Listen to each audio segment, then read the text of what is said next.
चलिए देखते हैं जियोग्राफी के एनसीईआरटी क्लास 11 के 7 चैप्टर है। इसमें हम जलवायु के बारे में पढ़ेंगे और चैप्टर के नाम है वायुमंडल का संगठन तथा संरचना। तो क्या कोई व्यक्ति वायु के बिना रह सकता है? हम लोग दिन में 2-3 बार भोजन करते हैं तथा कई बार पानी पीते हैं, लेकिन सांस हम लगभग प्रत्येक सेकेंड में लेते रहते हैं। जीवित रहने के लिए वायु सभी जीवों के लिए आवश्यक है। मनुष्य जैसे कुछ जीव बिना भोजन और पानी के कुछ समय तक जीवित रह सकता है, लेकिन सांस लिए बिना कुछ मिनट भी जीवित नहीं रह सकता।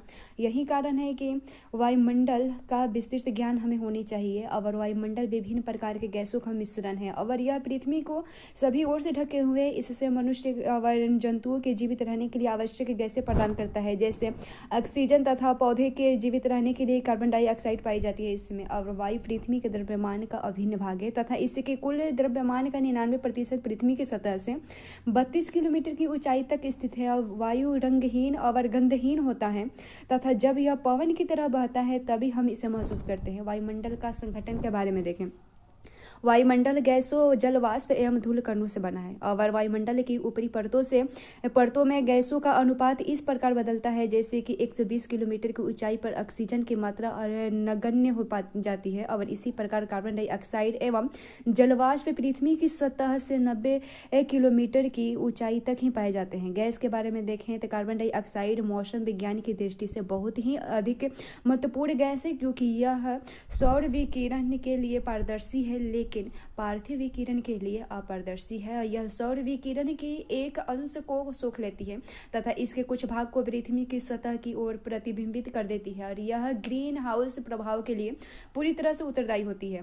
दूसरी गैसों का आयतन स्थिर है, जबकि पिछले कुछ दशकों में मुख्यतः जीवाश्म ईंधनों का जलाने जाने के कारण कार्बन डाइऑक्साइड के आयतन में लगातार वृद्धि हो रही है और इसने हवा के ताप को भी बढ़ा दिया है। ओजोन वायुमंडल का दूसरा महत्वपूर्ण घटक है जो कि पृथ्वी की सतह से 10 से 50 किलोमीटर की ऊंचाई तक ही पाया जाता है और उसके बीच पाया जाता है और यह एक फिल्टर की तरह कार्य करता है तथा सूर्य से निकलने वाली पराबैंगनी किरणों को अवशोषित कर उनको पृथ्वी के सतह पर पहुंचने से रोकता है। क्या आप कल्पना कर सकते हैं कि वायुमंडल में ओजोन की अनुपस्थिति से हमारे ऊपर क्या प्रभाव पड़ सकता है? देखते हैं जलवाष्प के बारे में। जलवाष्प वायुमंडल में उपस्थित ऐसी परिवर्तनीय गैस है जो ऊंचाई के साथ घटती जाती है और गर्म तथा आर्द्र उष्णकटिबंधीय में यह हवा के आयतन का 4% होती है, जबकि ध्रुवों जैसे ठंडे तथा रेगिस्तान जैसे शुष्क प्रदेशों में यह हवा के आयतन में 1% भाग में भी कम होती है। विषुवत वृत्त के ध्रुव की तरह जलवाष्प की मात्रा कम हो जाती है। यह सूर्य से निकलने वाले ताप के कुछ भाग को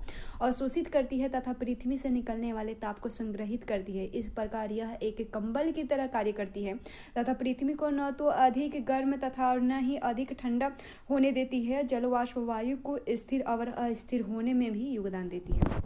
उसके बाद देखते हैं धूल कण के बारे में।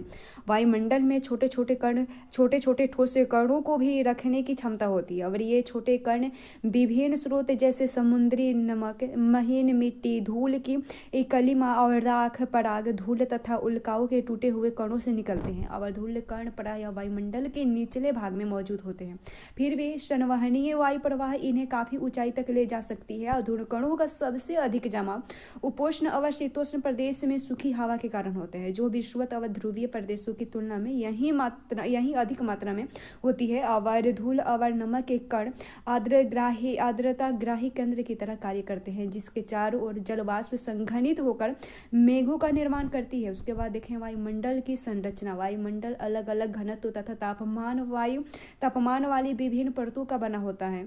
वायुमंडल अलग घनत्व तथा तापमान वाली विभिन्न परतों से बना होता है और पृथ्वी की सतह के पास घनत्व अधिक होता है, जबकि ऊंचाई बढ़ने के साथ साथ यह घनत्व घटता जाता है। तापमान की स्थिति के अनुसार वायुमंडल को 5 विभिन्न समस्तरों में बांटा गया है और ये है क्षोभ मंडल, समताप मंडल, मध्य मंडल और बाह्य मंडल तथा बहिर्मंडल है। क्षोभ मंडल वायुमंडल का सबसे नीचे का स्तर, इसकी ऊंचाई सतह में लगभग 13 किलोमीटर है और यह ध्रुव ध्रुव के निकट 8 किलोमीटर तथा विषुवत पर 18 किलोमीटर की ऊंचाई तक पाया जाता है। उसके बाद क्षोभ मंडल की मोटाई विषुवत पर सबसे अधिक है, क्योंकि तेज वायु प्रवाह के कारण ताप का अधिक ऊंचाई तक संवहन किया जाता है। और इस संस्तर में धूल कण तथा जल वाष्प मौजूद होते हैं। मौसम में परिवर्तन इसी संस्तर में होता है और इस संस्तर में प्रत्येक 165 मीटर की ऊंचाई पर तापमान 1 डिग्री से घटता जाता है। जैविक क्रिया के लिए यह सबसे महत्वपूर्ण संस्तर है।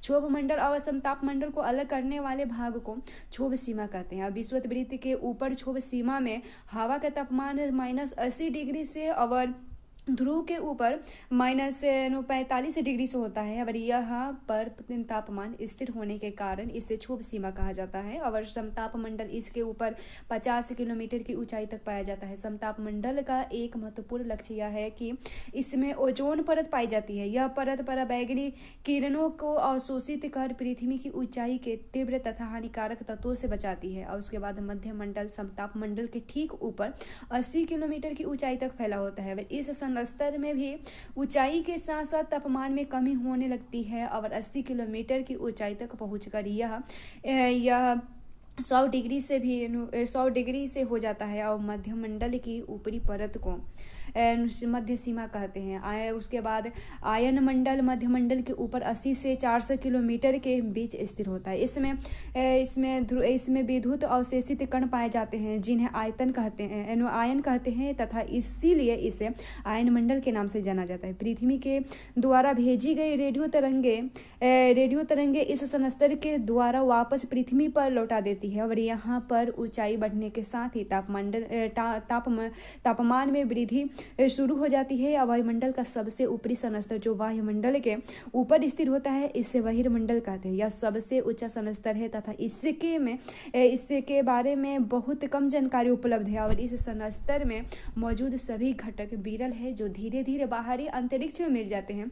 यद्यपि वायुमंडल के सभी संस्तर हमें प्रभावित करते हैं, फिर भी भूगोलवेत्ता वायुमंडल के पहले 2 संस्तर का ही अध्ययन करते हैं। उसके बाद मौसम और जलवायु के तत्व के बारे में देखें तो ताप, दाब, हवा, आर्द्रता, बादल और वर्षण वायुमंडल के महत्वपूर्ण तत्व है जो पृथ्वी पर मनुष्य के जीवन को प्रभावित करते हैं। और इस तत्वों के बारे में विस्तृत जानकारी हम अध्याय 8, 9 और 10 में दी गई है। इसमें बारे में आगे पढ़ेंगे। उसके बाद ये प्रश्न है